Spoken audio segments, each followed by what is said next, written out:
আমার দিল সাক্ষ্য দেয় উলামায়ে উম্মতের শানে, উলামায়ে উম্মতের শানে বেয়াদবি করার কারণেই ফল হয়েছে। 2000 আর 1999-তে শেখুল হাদিস সাহেব মুফতি আমিন সাহেব রহমতুল্লাহ আলাইহি ওনাদের সাথে যে বেয়াদবি করেছে, এর কারণে রব প্রথমে হলুদ কার্ড দেখিয়ে বুঝিয়েছে এখনো সময় আছে, মাথা ঠান্ডা কর, এখনো সময় আছে, ভণ্ডামি আর বেয়াদবি ছাড়। কিন্তু হলুদ কার্ডে কাজ হয় নাই, আবার বেয়াদবি শুরু করেছে। 21 সালে এসে 1400 জনের বেশি একসঙ্গে নিয়ে জেলে ভরেছে।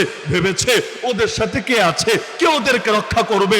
আল্লাহর কসম, যে 1 বছর কাশিমপুরে ছিলাম, আরে গভীর রাতে যখন এই মুরব্বি আলেমদেরকে বলতে শুনতাম, কখনো 3টা, কখনো 3:30, কখনো 4টা, হঠাৎ করে চিৎকার শুনতাম, তাহাজ্জুদ শেষে মোনাজাতে বসে বলছে আল্লাহ।